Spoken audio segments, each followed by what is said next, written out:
অনেকে জেনে থাকবেন যে মুফতি তাহের কাসেমি দামাত বারকাতুহুমের প্রোগ্রামে এখান থেকে কতটুকু দূরে, এটা 2 কিলো কাছেই না।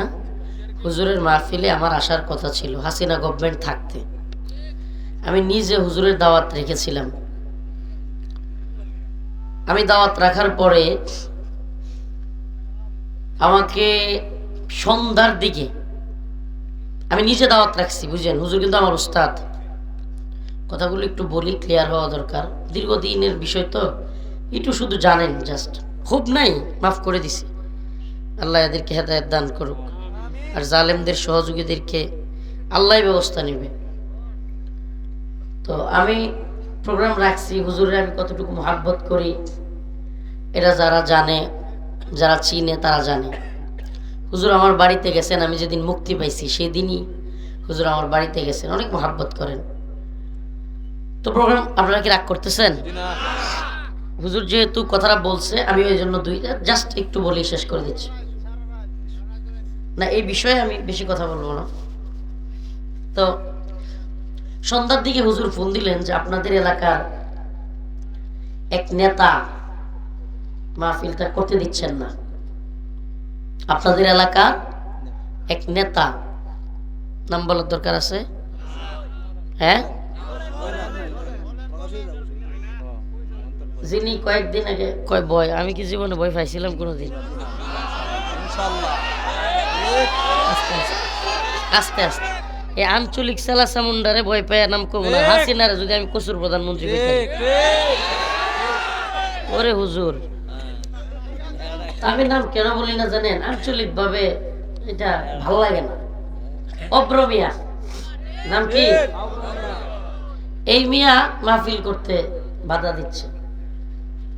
তো আমারে বলছে কেনা, এটা আবু তাহের সাহেব হুজুর। কে বলতেছে ফোন দিয়া? মুফতি তাহের কাসেমি সাহেব হুজুর। হুজুরের কানে কথাগুলো যাইতে পারে, এই জন্য বলতেছে। হুজুর বলছে, রফিক এমন এমন হালত, তোমার কথাও না করতেছে, আবার আলী হাসান উসামার কথাও না করতেছে। আমার মাহফিলটা তো মাঠে মারা যাবে। হুজুর যে কথাটা বলছে কোট করলাম, কোথায় মারা যাবে? আমার মাহফিলটা মাঠে মারা যাবে। আমি বললাম, হুজুর আমার করণীয় কি? আমি কি আসবো? বলে, আমি এখন কি বলবো বাবা তোমাকে? এরপরে কিছুক্ষণ পরে আমাকে বলতেছে হুজুরে যে আসো। আমি বলছি ঠিক আছে হুজুর, তাইলে আসবো। কিন্তু হুজুর আমার একটা কথা বলেন, আমি যে আসবো, যদি রাস্তায় পুলিশ ব্যারিকেড দিয়ে আমাকে বাধা দিয়ে ফিরাইয়া দেয়, তাইলে তো আর গিয়া লাভ নাই। এমন কি হবে? তখন হুজুর থমকে গেছেন, একেবারে হুজুর থমকে গেছেন। তখন আমি বুঝছি যে আসলেই তাইলে রাস্তা থেকে পুলিশ ফিরাইয়া দিবে। তখন হুজুরও না করে দিল যে ঠিক আছে বাবা, কি আর করা। বুঝলেন, কে না করছে? হুজুর নিজে না করছে, কি আর করা। এরপরে আমি পূর্বতলে একটা মাহফিল ছিল, ওই মাহফিলে চলে গেছি। এটা যেহেতু এখানে হচ্ছে না, কিছুক্ষণ পরে নেত্রকোনা থেকে একাধিক ফোন গেছে। আমাদের মুহিব্বিন যারা, এরাই অব্র নাকি হুজুরদেরকে বলছে, তারা নাকি অনেকে মিলে রিকোয়েস্ট করছে আমাদের হুজুররা নেত্রকোনার, যে আচ্ছা একটু আসুক, কথা বলুক, সমস্যা নাই, রাজনৈতিক বক্তব্য দিবে না, এই সেই, মানে হুজুররা যেভাবে আর কি জীবনভর যেভাবে চলছে আর কি, সাইরা দেমা কান্দাবাসি সিস্টেমে। তো হুজুরা তেল মালিশ টালিশ কইরা যে বাবা একটু দিয়া দাও, বাবা চাচা ডাকিয়া, আব্বা উব্বা ডাকিয়া চেষ্টা করছে। তো এখন হুজুরার বাপ অব্র মিয়া কইছে, কয় যে 15 মিনিট সে কথা বলতে পারবে, কিন্তু কি বলবে সেটা আগে আমাকে বলতে হবে। উরি নেতা, চিন্তা করছেন? 15 মিনিট কথা বলতে পারবো, কিন্তু কি করতে হবে? কি করতে হবে?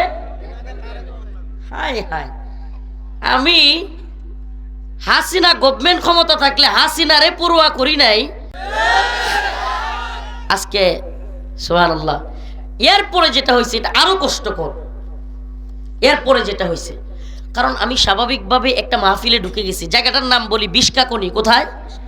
বিশপাকুনি। যে এলাকায় মাহফিলে ঢুকছি, আপনারা ওই এলাকায় যায় দেখেন, বাংলা লিংকের নেটওয়ার্ক থাকে না। কি হয় না? নেটওয়ার্ক পায় না। আরো মানুষের ভিড়ের মধ্যে এমনি নেটওয়ার্কের সমস্যা।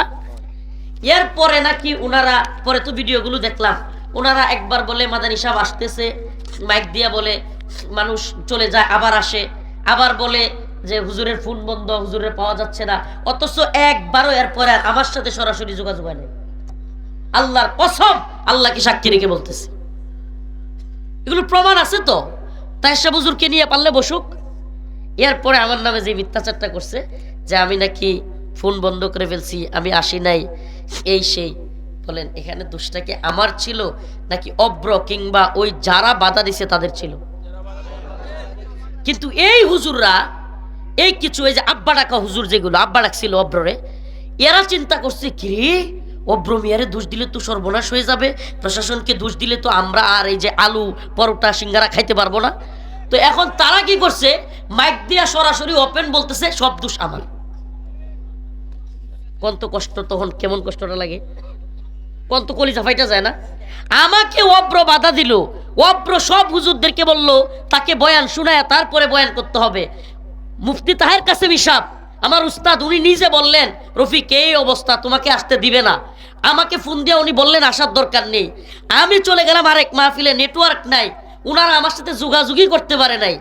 উনারা মাইক দিয়ে প্রচার করতেছে আমি ফোন বন্ধ করে ফেলছি, আমি আসি নাই।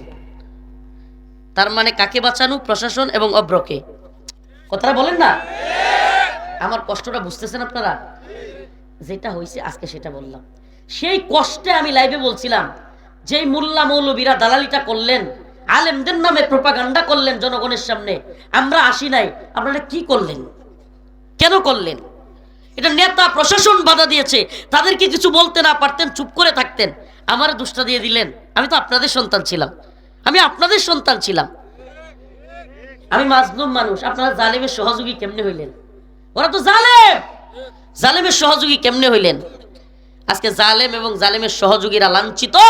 আল্লাহ পাক যারা ওই সময়ে যারা ত্যাগ স্বীকার করেছে, নির্যাতন জুলুম স্বীকার করেছে, আল্লাহ পাক আজকে তাদেরকে উচ্চ মাকাম দান করেছেন। কথা সত্য না মিথ্যা? যারা জুলুম করেছে, জালিমের সহযোগী হয়েছে, আল্লাহ পাক তাদেরকে লাঞ্ছিত করেছেন। ওয়া তুইজ্জু মান তাশা ওয়া তুযিল্লু মান তাশা। ইজ্জতের মালিক কে? সত্যি মন থেকে এই কথাগুলো আজ পর্যন্ত কোথাও বলি নাই, এই ফার্স্ট টাইম আপনাদের সামনে বললাম। যেহেতু পাশাপাশি মাহফিলটা, আপনারা চাইলে তাহের শাহ হুজুরের কাছ থেকে কথাগুলো নিয়েন যে হুজুর আপনি নাকি রফিক মাদানিরে ফোন দিয়া বলছিলেন আসার দরকার নাই, জিগায়েন আল্লাহর হস্তে। যাই হোক,